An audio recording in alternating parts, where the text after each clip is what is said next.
Hello, everyone, and welcome to another Flower Power Live. Today is August 2nd, and today we get to celebrate one of the Wheel of the Year celebrations, traditions called Llamas, and we're going to be going back to the Wheel of the Year cards that I drew in December and revisiting one of the plants, ginger, which is not something we usually think about this time of year, but that's what we got. So let's get right to it. My name is Allison and from the Well Cultivated Light, and I love to share my plant knowledge with you here on Flower Power Live every Monday. So let's start out talking a little bit about Llamas, which is one of the Celtic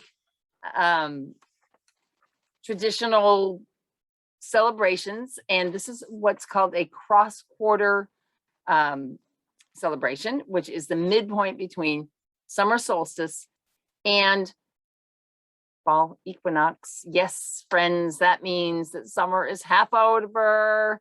Everybody put in your little sad emoji faces right now. But where I live, at least, fall is beautiful, and so there are some other things to look forward to with the fall. But this celebration, Llamas, is specifically for sort of the first grain harvest of the year. It's generally what the tradition is, maybe corn or any of the other types of grains. And I recently got an e-newsletter from this wonderful herbal school that I follow, and they said it so well, I'm just going to read you what they put in their newsletter about Llamas. So it says, traditionally on this day in many parts of the world, the grain harvest would be complete, and bread would again be made with new flour. Llamas is all about the fulfillment of the present harvest season and holding the seed of all future harvests. It's hard to believe, but the bright reds and yellows of the harvest season are just around the corner. The goldenrods will soon be in full bloom. The apples and pears are beginning to ripen on trees, and our summer herbs and vegetables are at their peak. Now is the time to begin reaping what we have sown earlier in the year, both physically and energetically, as we prepare to gather up the first harvest of grain, wheat, oats, herbs, flowers, vegetables, and more. We give gratitude for this abundance. And that's from the Twin Star Tribe School of Herbal Studies and Community Apothecary, twinstartribe.com. And they have a wonderful Instagram account as well.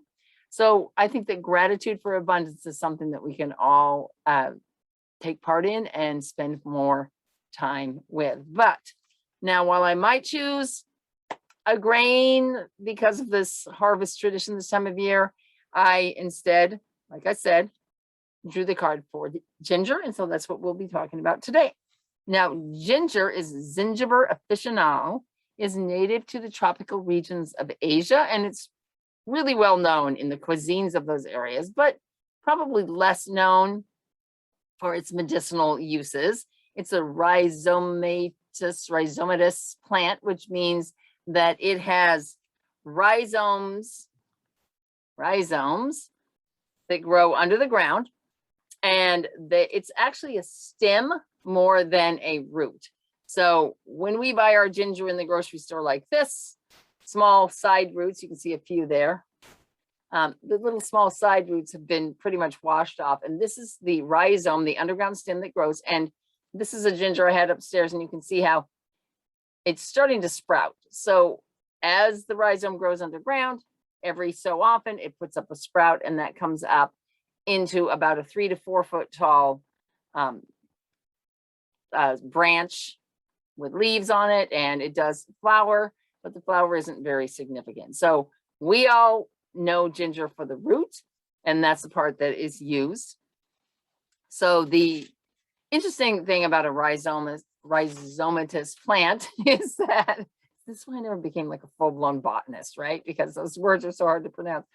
But is that they can do what's called vegetative reproduction. So where most plants have to be pollinated and make a seed, this allows this ginger and other types of plants that spread underneath the ground, they can reproduce themselves without ever having to go to seed. And that takes a lot of energy to create a seed. So it makes sense that this is a good way to proliferate yourself, shall we say.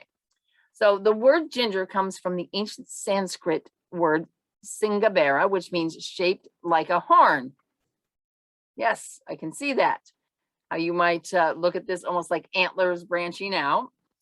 And it's been used in Ayurvedic and Chinese traditional medicines for over 5,000 years. And of course, ginger was brought to the European countries along with cinnamon, allspice, and cloves and nutmeg and the other spices that were brought along the trade routes. One moment. So it got incorporated into cooking and into the medicinal traditions of Europe, and then of course over to the United States eventually. So ginger is one of those herbs that's, like I said, it's well known for its culinary use, and we don't really think about it medicinally as much. But let me ask you this question, depending on how old you are. If you had a tummy ache as a kid, would your mom or dad or your grandmother probably offer you some ginger ale to settle your stomach?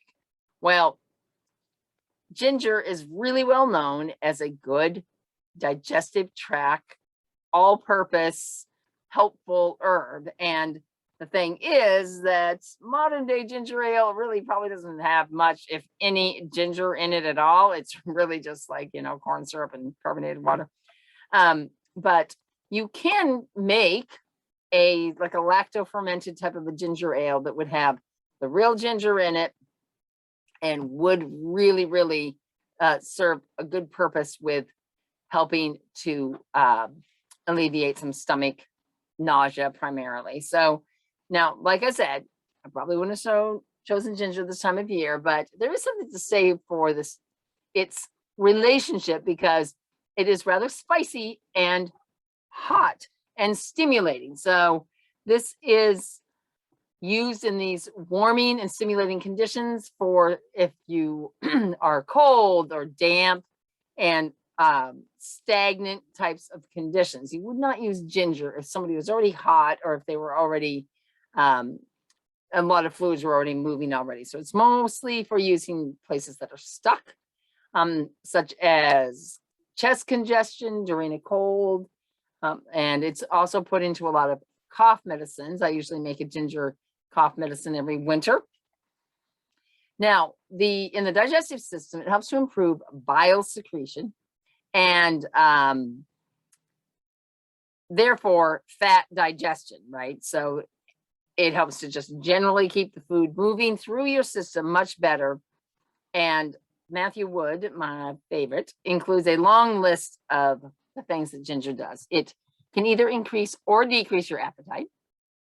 It helps with indigestion, fullness, like a constant feeling of fullness, catarrh, flatulence, colic, spasms, dysentery, gastritis, especially for alcoholics, a sluggish liver, peptic ulcers, digestive aid in general, nausea from food poisoning, travel sickness, seasickness, or pregnancy, diarrhea, intestinal formation, and putrefaction.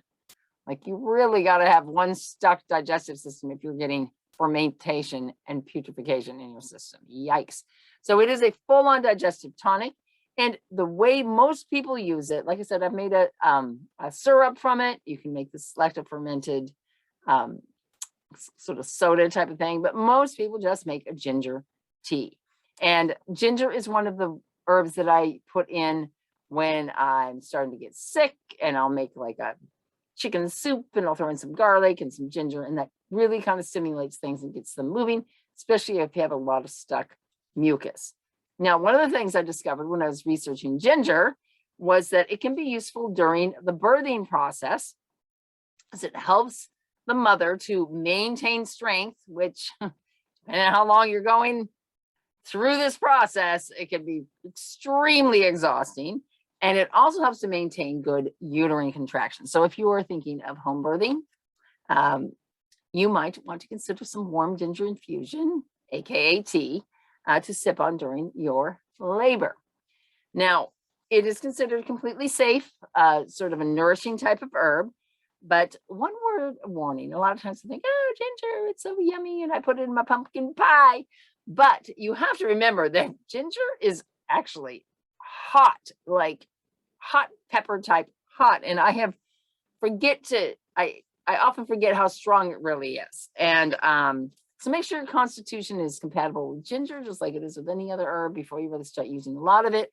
I remember, have you ever gone to the local, soup and sandwich place and you get some ginger carrot soup, which sounds so nourishing and yummy for my tummy, and then you get the stuff in and it's so hot you can't even hardly eat it.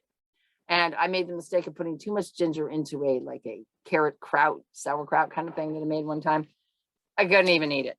So use caution with ginger. Now, there are many different species of ginger, and they all create a beautiful flower, except for this one. This version we have for culinary use, and probably been really more bred for its rhizome than for its flower. And so you don't really see this particular ginger being made into a flower essence. So when I was looking for other information about flower essences, there's a bunch of different species of ginger. So every single one with a different color had sort of a different use and a different sort of soul connection for that essence. And so I found one. It was a white flower essence that I thought was kind of appropriate for the message that we're looking at tonight. And this is what it says. Ginger flower essence returns the vital spark of pleasure. It renews our experience of essential in its most basic form. Its medicine melts away layers of judgment and resistance, which keep us from play, curiosity, and experimentation. Whether you're making love, soaking in a hot bath, or snuggled up with a beloved companion animal, ginger helps you to access the pleasure that is possible in even the smallest of moments. And so it's from these small moments that I want to talk about a little bit more here as our message and insight for tonight. But that was from labeejaherbs.com, LABEEJA herbs.com. That's for the flower essence creator. And her site was kind of cool. She seems like a really great herbalist, and I would definitely buy her stuff. So let's move on to the Oracle card. The Oracle card is from the Herbcrafter's Tarot, which is the cards I drew for the Wheel of the Year. And it's get it out of the light. Ginger is the 8 of fire. Now the 8s represent roots, tenacity, and empowerment. So like instincts and like being grounded and really coming from a solid place of decision making. And all of the 8s in this deck are all a type of root that we use. So the fire represents the realm of action and brought to life, things that are brought to life by doing, like collecting with herbs. It's collecting, experimenting, creating in the kitchen, and so on. And so this is shown by the visual that we have here, which is this busy kitchen where they're cooking up a storm. And there are spices, utensils, and all these smells and tastes that you can imagine from the picture. And the chef is going to have to move quickly because there's a lot going on there in making all the difference. If you've ever worked in any kind of commercial kitchen or restaurant, it's a lot of stuff going on all the time, right? So you have to attend to many things at once. And you see the ginger sitting on the cutting board with some limes and scallions and other pungent flavors. So this message is appropriate for this time of year. It's busy in the middle of summer at harvest time, and we start to try to really fit in all the rest of the fun summer things before the weather starts to cool down. So the message from this card is that change and inspiration can come in from all directions. And sometimes things hit you, inspiration or ideas and creativity can hit you when you least expect it. And you need to be ready. So you need to be like expecting it, actually. You need to be expecting that you are going to be inspired in the moment. And that's really what we're talking about here today, is that the fieriness and the groundedness of ginger really is helping us to kind of be planted enough to be able to pick these things up when they come to us. So this heat that ginger creates in our bodies and in our kitchen, we need it to. We need this to do that for us. And the card is telling us to be aware of this potential for creativity and inspiration, that we should be ready to take advantage of situations when they present themselves. Now, the word inspiration, we kind of use it like, oh, I'm so inspired to do this. But what it really means is in spirit. And one of the people that I first learned about kind of rethinking the word inspiration from was Wayne Dyer. And so I got a little quote from him, and it says here, when you are inspired by a great purpose, everything will begin to work for you. Inspiration comes from moving back in spirit. Okay, so be connected with your true spirit. When you feel inspired, what appears to be risky becomes a path you feel compelled to follow. The risks are gone because you are following your bliss, which is the truth within you. And that's from Wayne Dyer, famous Wayne Dyer. So this week, I challenge you to be ready to be tapping into and expecting moments of inspiration, ideas of creativity, and every small moment is a potential piece that you can add to your life to create more fulfilling life, to bring a more enriched and sensual life, as the flower essence is telling us it would help us do. So pay attention to even the smallest connection. The more we're connected to our spirit, the better on our path we're going to be. So keep focused on that this week. See what little messages you're getting around you, and you will be staying on a happy path for your life. So that's our message from Ginger tonight.